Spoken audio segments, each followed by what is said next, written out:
Hello, hello, hello. Pastor Mark here for another short Bible study. Hopefully today this is an encouraging word for you.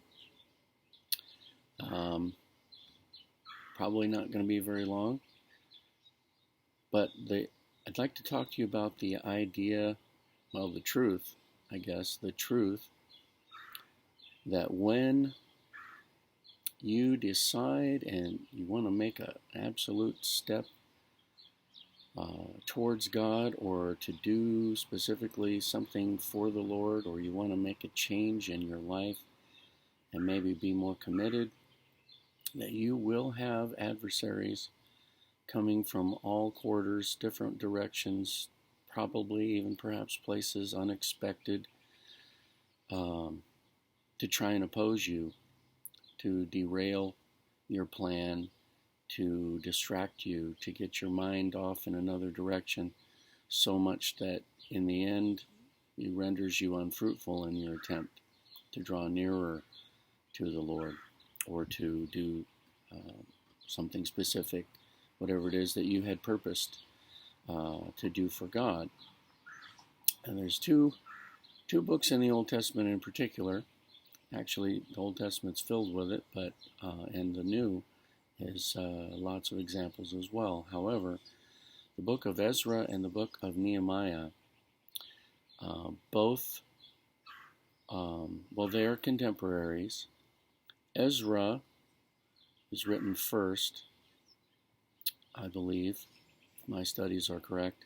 And then Nehemiah, he comes along after Ezra had been in Jerusalem and overseeing the rebuilding of the temple. Both were involved in the kingdom of Persia. Both were descended from people who had been taken captive, became refugees, if you please, and hauled away from the land of Judah to what was then the empire of Babylon by Nebuchadnezzar's armies. And Nebuchadnezzar's armies destroyed the temple that Solomon had built. His army had broken down the walls of Jerusalem in large part and burned the city, burned the gates, rendered it a place not really defensible if anyone had ideas of rebelling against the king again. And the people that lived there, by and large, there were just a few left, but by and large, they were hauled away. The book of Jeremiah is living in Judah during the time of Nebuchadnezzar's destruction of the temple in Jerusalem. And he sends some letters to some of the folks, some of the people that were taken away forcibly and taken to the land of Babylon. And one of the letters he writes, build houses, have families, make a career out of it, thrive while you're there, because you're going to be there for about 70 years. And you're probably, the people directly that he's writing to probably were not coming back. They were all adults. Many of them had children. In the 70 years, many of them would be dead. And that was the case. So Ezra, King Cyrus, the one who overthrew, in the book of Daniel, his name is Belshazzar. He was inherited the empire of Babylon after Nebuchadnezzar's death and the subsequent king. And Cyrus diverts the river, and his armies march in to the city and overtake it in one night. That great, massive city. I was watching a documentary thing the other day, just earlier, actually this week, and they said that the walls of the city of Babylon are estimated, based on historical info, to be about 300 feet high. Folks, that is the length of a football field between the goal lines. It's 100 yards. Imagine that, standing up. Well, if in fact they were that high, no wonder it was virtually impossible to take the city by siege. And they had the canals from the Euphrates River flowing underneath the walls, so the city would always have water. It's nearly impossible to overthrow the city. Well, Cyrus was a genius, and he had his engineers get to work, and they diverted the channel. They diverted the flow of the water, and then they marched in, as history tells us, beneath the walls, and took it in one night. One night. Well, Cyrus, somehow Ezra finds himself in a place where he is near the king of this new empire that's now taken over Babylon. And Ezra is commissioned to go back to his homeland and rebuild the temple. And so he does. And many, many, many people go with him. And if you read the book of Ezra, you're going to see he has named them, the men, and you can see how many men have come back. And it's thousands. It's quite a bit. Nehemiah comes along later, and his task is to rebuild the walls of the city. And Darius is now king. So it's been some years. Cyrus is dead. Darius is king. Is it Darius? Yeah, Darius is king. And Darius sends Nehemiah,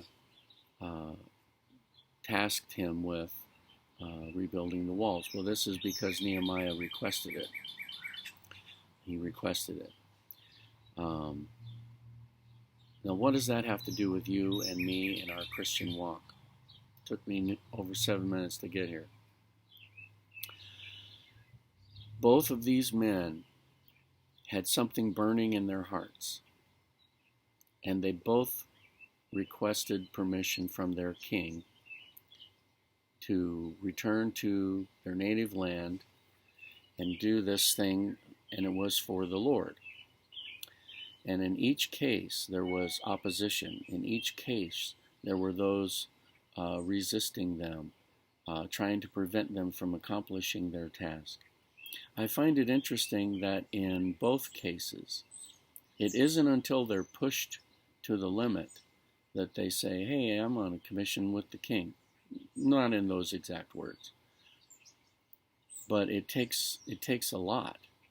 And in Ezra's case, he has someone that actually writes a letter to the king and with saying, hey, we need to stop this.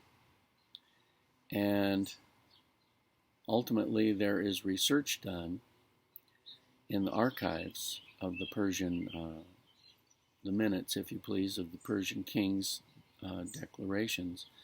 And they ultimately say, hey, wait a minute, get away from those guys. Leave Ezra and these people alone and let them continue building this work. And then Ezra and his company are able to complete the work. In Nehemiah's case, it's similar. Not exactly the same, but similar. So what am I saying? If you've walked with the Lord at all in your lives, and much in your life, you will understand what I'm saying. When you decide, all right, I'm going to commit this to the Lord, I'm going to do this for God, I'm going to set aside this time, this day, this week, whatever your purpose might be, for getting closer to the Lord, doing this for God, etc. There will be all kinds of stuff you didn't even know about, or didn't anticipate, or even imagine, pop up in your life to try and stop you. And in many cases, it does. Many people they have to turn their attention away from what they were purposing to do and address this stuff. Well, when that's all finished, now they're too busy, or they've forgotten, or stuff has changed, and now they can't pursue that. And that's the enemy's tactic. And that's what was happening here in the book of Ezra and the book of Nehemiah.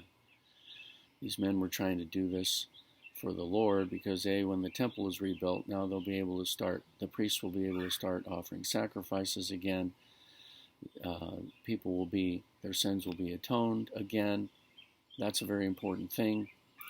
Nehemiah, the city is in a shambles, and it's a shame and reproach because that's the city where the Lord said, yeah, right there, I'll put my name. And he felt like this was a reproach, a negative reproach against God. Well, why did these things happen? Well, because their nation, in large part, basically as a whole, turned away from the Lord, began worshiping idols and all kinds of things. And God said, I'm done, because it had happened over and over and over again. And so the Lord said, I've told you, if you don't keep me first, I'm going to let these bad things happen. And they happened. And he said, this place which you have dedicated, and I said, I'll put my name here. Well, this place, I'm going to destroy it. He said that to Solomon. When he told Solomon, he heard his prayer. He said, now if they don't do this, I'm going to tear this place down. And he did. Now they're rebuilding. Well, in Ezra's case, he names some of the people that wrote the letters to the king. And it's a different king now, because, as you know, kings don't live forever. Artaxerxes is what we know him as. That might be, as sometimes translated, Ahasuerus. That might be familiar to some of you. But there's 3 guys in particular that write a letter to the king saying, hey, we got to stop this building of this temple in Jerusalem. Bishlam, Mithridath, and Tabel. Now, in Nehemiah's case, building the wall, there's 2 principal parties, Sanballat and Tobiah. And if you read either of these books, you'll find these men's names listed as opposing the work of God and opposing this effort.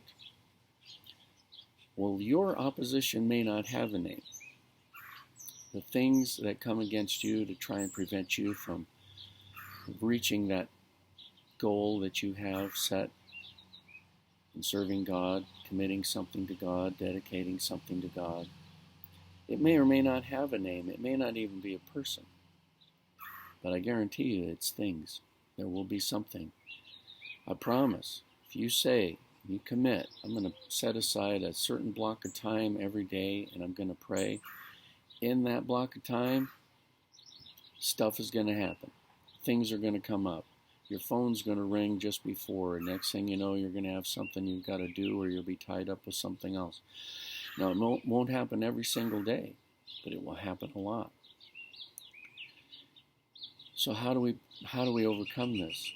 Look at Ezra and Nehemiah's example. They persevere. They continue. They pray. They call on the Lord for help, but they don't deviate from their purpose. In Nehemiah's case, he gets this letter, hey, come and meet me out here in this town and we'll talk about all this. And he sends them letters back. Forget it. I'm busy. I've got a work I'm working on. I'm committed to this work and I'm not going to take time to do it. And then the guy sends him letter after letter, and then ultimately a messenger in person with a message. And he sends the man a written message back and says, you're coming up with this out of your head, the New International Version translation says. You've come up with this idea out of your own head. It is not true, and I'm not stopping this work. I'm going to keep working. I'm not coming to see you. There were plots on their lives. There were all kinds of attempts, but they persevered. They stayed the course, and ultimately God blessed them in their work, and they were able to accomplish the goal they had committed for the Lord. And you will too, if you stay steadfast on your purpose, stay focused, Try not to let the things that pop up distract you from doing the thing you've committed yourself to do. If it is setting aside a block of time for prayer, if you had an unavoidable interruption, then make that up. I'm just going to pick an example. I'm just going to make something up. If you said, I'm going to pray every day at 9 a.m., I'm just throwing a number out here. I'm not telling you to do that. And at 8:55, you get a phone call, and it lasts for 15 minutes, and you couldn't get off the phone, and now you don't have an hour, but what happened on the phone you're now distracted with, or you have something now that you must address. And now it's 9:40, and you still haven't prayed, but you have to get ready to go to the next thing. Maybe it's something at work, maybe it's something else, and now you're all messed up. Well, then make it up, whether it's then or later that day. Do not let it go without making that commitment and doing that time, whether it's whatever it might be. If you wanted to go spend, a Friday after lunch hour at Open Door Mission, helping serve the homeless and the hungry, and then on Friday morning you get a call and now you got tied up and you couldn't make it. Well, don't let that end that. Pick another day and go.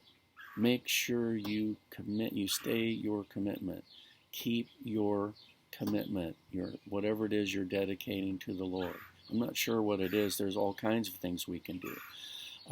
Fasting, there's a good one.